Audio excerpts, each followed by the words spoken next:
Magandang umaga po sa inyong lahat. Ako po muli si Aching Vivian, bumabalik sa inyo upang makapagturo ako sa inyo ng panibagong kakanin. Before anything else, thank you Lord sa oras at sa wisdom na pinagkakaloob mo.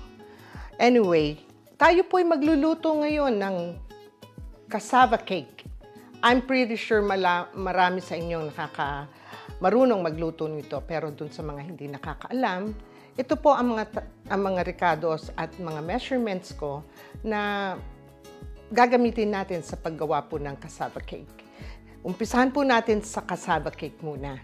Ang kakailanganin po natin ay 1 1/4 cup po na sugar, 3 tablespoons of melted butter, 4 na whole eggs, 1 1/2 can lang po nito ng coconut milk, kalahating can lang po ng evaporated milk, at lalagyan natin siya ng isang boteng makapuno. Yung pong makapuno na to ay in-strain ko, drain ko, tinanggal ko yung syrup para hindi masyadong matamis at hindi watery ang ating cassava, which is this one po. And the main event, of course, ng cassava ay ang cassava po. Grated cassava, frozen pong nabibili dito.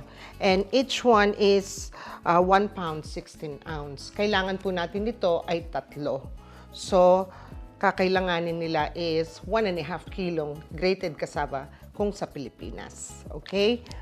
At sa evaporated milk, kakailanganin nyo is 6 fluid ounce ng ng evaporated milk. At sa coconut milk naman, ang kakailanganin po ninyo ay 600 ml ng coconut milk. Okay?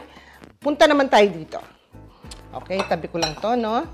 So, ito naman pong parting ito po yung topping. Okay? So, sa topping natin, lulutuin natin ng separado. Kakailanganin po natin ng 2 tablespoon po. 1/4 cup ng all-purpose flour, 3 egg yolks, 1 can of coconut milk, and 1 can of condensed milk. Okay? So, magluto na tayo. I-prep ko lang ito sa inyo at papakita ko ang pagluto ng cassava cake. So, babalik. Ayan, nakita po ninyo lahat ng ingredients natin ay ayos ko na at nailipat sa mga containers. Ito yung 3-pack na cassava na ginamit ko. Binuhos ko na po siya rito. So, umpisahan natin lagay ang mga ingredients.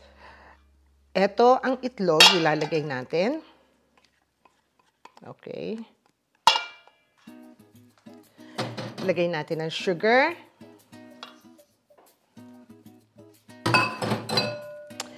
Ilagay natin yung half can ng evaporated milk.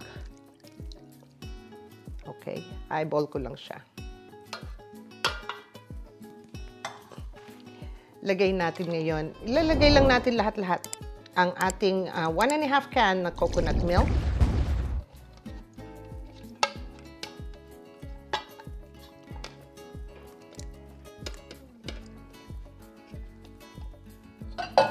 Lagay natin ang butter.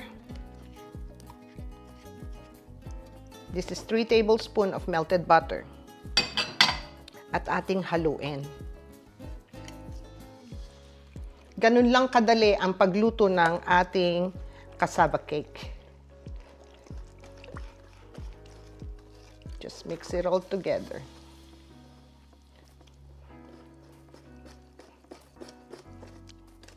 So, ayan. Nakikita nyo na mix na nating maigi. Ihulog ko na ngayon ang makapuno.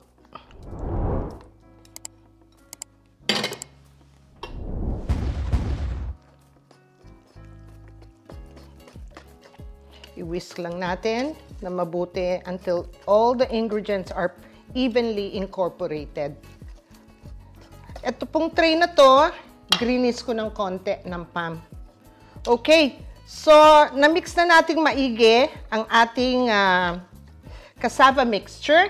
At the same time, preheat ko na yung oven at 325 degrees. Ibe-bake po natin ito ng 1 oras. At habang binibake natin, gagawin naman natin yung topping ng ating cassava cake. So, ibubuhos ko ito dito and then lalagay ko na po sa oven at papakita ko sa inyo ang ating cassava and how I put the topping. Magluluto muna po tayo ng topping. Pakikita ko sa inyo. Balikan ko kayo. Ngayon, papakita ko naman po sa inyo ang paggawa ng topping ng ating cassava. As you can see, luto na ang ating cassava. So, lalagyan natin ng topping. Umpisahan po natin sa... Buksan ko muna ang aking kalan. Okay. So, lalagay po natin, ibubuhos natin ngayon ang 1 can ng coconut milk.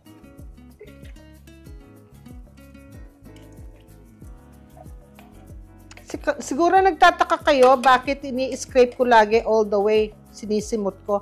Kasi dahil po malamig, may kalamigan dito, yung pong kakanya, yung gata, natutulog sa ilalim. So, kinukuha ko rin para maisama sa ating niluluto. Okay? Ngayon naman, ilalagay ko muna yung 3 egg yolks.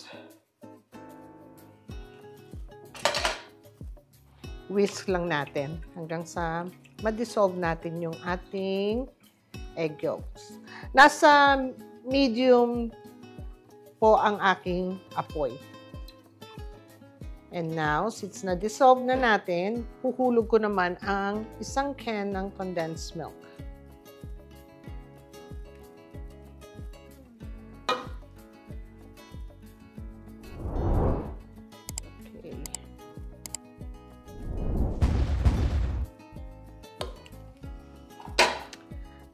Just mix it. And then, lalagay na rin po natin yung 1/4 cup na all-purpose flour.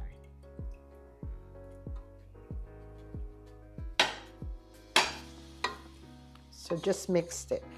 Again, nasa medium lang pong apoy. Just continue mixing it until maging malapot na ang ating topping. Ang coconut custard topping natin. Okay, eto po at lumapot na ang ating coconut custard topping at pwede ko na itong patayin. Okay, so yan. Since ayos na ito, lalagay ko ngayon ito sa aking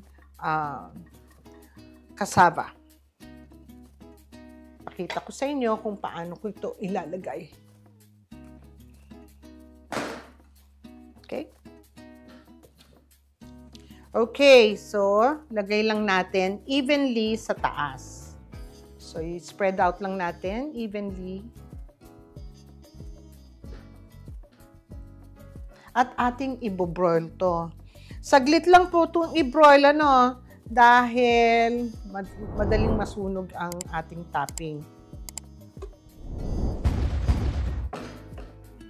Maganda itong ipahid hanggat mainit kasi pagka tumigas, medyo may kahirapan siyang i-spread sa ating topping. So again, evenly spread it.